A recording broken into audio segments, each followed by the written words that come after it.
Kaidah di dalam usul di dalam usul itu, kaidah dalam usul itu al aslu fil asya al ibahah.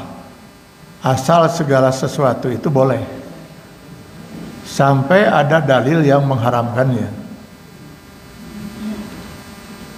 Nah sekarang ada nggak dalil kita hadis melarang kita memperingati Maulid Nabi? Nggak ada. Lalu bagaimana kita mau mengharamkannya itu? Tidak mengikuti sunnah Rasul. Rasul tidak pernah melakukan itu. Kalau kita mau ikuti sunnah Rasul, banyak sekali yang kita lakukan tidak pernah dilakukan oleh Rasul. Banyak sekali dalam hidup ini, termasuk pengajian seperti ini. Pernah di zaman Rasul ada pengajian begini di bulan Ramadan? Pernah enggak? Bid'ah ini. Maka tahun depan jangan ada lagi lah. Ini bid'ah ini. Kacau kalau kita berpikir begitu, nggak bisa bergerak kita. Saya pernah ketemu itu ada seorang muazzin Pak di masjid. Ini mic ya. Muazzin itu. Allahu Akbar, Allahu Akbar. Allahu Akbar, Allahu Akbar. Saya biarin aja lah. Selesai azan saya bilang ngapain gitu putar-putar gitu. Waktu Bilal katanya muazzin tuh naik ke atas, lalu Bilal tuh muter dia, Allahu Akbar, Allahu Akbar. Iya karena dulu tidak ada sound system. Ari ayeuna kenalan kayak gituan begitu kadenya ieu di dia mic-na. Geus nager di dia sorangan. Jadi kita terlampau sempit mengartikan sunnah Nabi atau sunnah yang dia. Pernahkah Nabi mengimami sholat pakai mic? Bid'ah. Bid'ah deh, semua jadi bid'ah kita. Pernah Nabi pakai mobil? Saya lihat semuanya di depan tuh mobil. Harusnya kalau ngikuti sunnah Nabi pakai onta.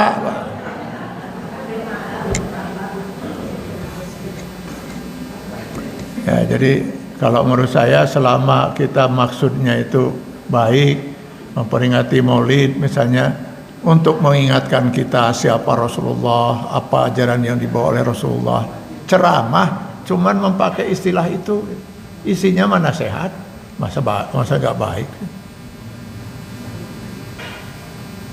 Ya kecuali kalau nanti dalam peringatan itu ada hal-hal yang berbau kemusyrikan gitu. Nah, baru kita haramkan itu. Saya pernah itu ceramah waktu itu di Jakarta. Jadi giliran sebelum ceramah ada kiainya mimpin sholawat, apa? Pakai sholawat itulah. Hadirin diminta berdiri semua. Saya duduk gitu, sendirian saya duduk gitu. Jadi selesai ceramah, selesai sholawat, saya mulai ceramah. Saya tadi mungkin Bapak Ibu melihat saya duduk kan ya. Sebab saya tidak ngerti kenapa saya harus berdiri. Menghormati Rasulullah. Berdiri itu. Menghormati Rasulullah. Sebelum baca sholawat tadi, si qori itu membaca Al-Quran. Enggak pada berdiri.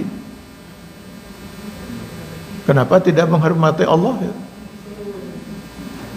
Kenapa tidak pada berdiri? Dan Rasulullah itu di mana sampai kita harus berdiri? Dalam keyakinan mereka, ketika kita membaca sholawat itu Rasulullah lewat, Pak. Makanya mereka perlu berdiri. Kan sudah kacau kalau gitu. Mana dasarnya Rasulullah bisa lewat itu? Nah itu yang harus kita luruskan kalau ada hal-hal yang semacam itu. Kalau taklimnya gitu, ajarannya, apa salahnya? Nah sekarang anak ibu memperingati syukuran hari ulang tahun. Letak salahnya di mana, Pak? Loh, tasabuh itu yang mana? Tasabuh itu harus dalam akidah, dalam ibadah yang dilarang. Kalau tasabuh dalam hal budaya yang tidak ada kaitan dengan akidah. Sekarang ini pakaian jas dasi itu budaya mana? Budaya barat. Haram pakai jas dasi. Tasabuh. Kan bukan urusan ibadah, Pak. urusan keimanan. Kita budaya saling ini. Bahkan budaya itu termasuk salah satu sumber hukum Islam, al-uruf. Dan Islam mengakui adanya budaya setelah diluruskan. Ambil contoh sekarang, baca hadis Aisyah. Kata Aisyah, dulu ada 4 model perkawinan di masa jahiliyah. Salah satunya pihak laki-laki meminang pihak wanita. Lalu sampai terjadi kesepakatan baru menikah. Itu ditetapkan oleh Islam. Jadi Islam mempergunakan budaya jahiliyah. Orang-orang jahiliyah sama ketika anaknya lahir disembelih kambing.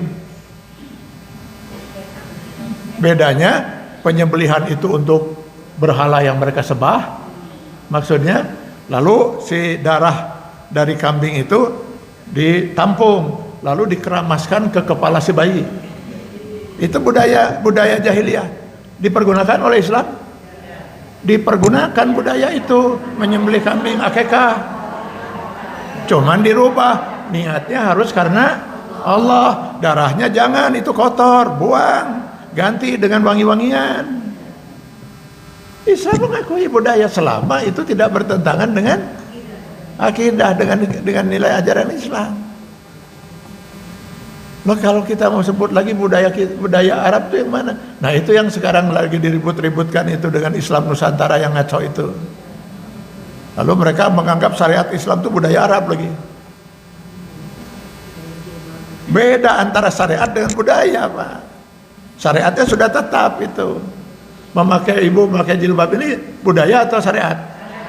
Ngaco kalau Islam Nusantara menganggap itu budaya Arab. Sudah jelas di dalam Al-Quran kok perintahnya, Al-Ahzab 59 An-Nur 31. Itu bukan budaya. Jadi harus kita bedakan itu. Budaya itu karya manusia gitu. Nah sekarang setiap budaya itu apakah harus diharamkan? Haram kalau dia bertentangan dengan Quran dan hadis.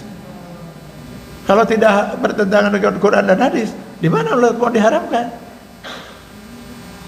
Orang mau tasakur haram, menyatakan rasa syukur pada Allah, alhamdulillah saya masih diberi panjang umur Allah, haram. Jadi harus kita pisahkan antara syariat dengan budaya. Nanti kalau enggak serba salah semua kita ini.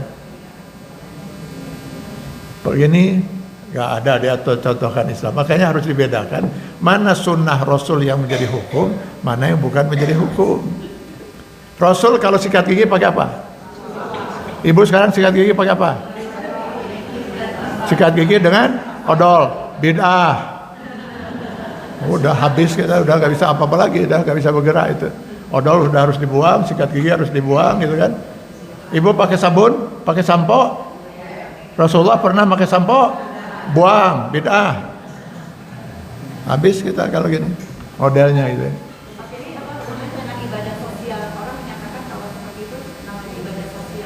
Ibadah apa? Ya kalau gitu ditanyakan aja pada yang bersangkutan, apa itu ibadah sosial? Ibadah itu mesti ada aturannya dalam Islam. Gak boleh kita membuat ibadah sendiri dan menganggap itu sebagai bentuk ibadah. Kita gak boleh. Yang salah itu ketika kita mengatakan wajib hukumnya setiap hari kelahiran Nabi kita memperingatinya. Salah. Itu membuat aturan baru dalam Islam. Atau jangan wajib lah, sunnah hukumnya memperingati Maulid Nabi. Salah itu. Itu harus kita tegur, itu ngaco kamu, dari mana membuat hukum sunnah itu?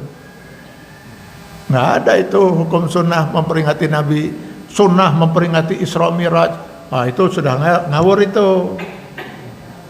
Selama dia tidak menyatakan itu sebagai sebuah hukum, dia tidak membuat hukum baru dalam Islam.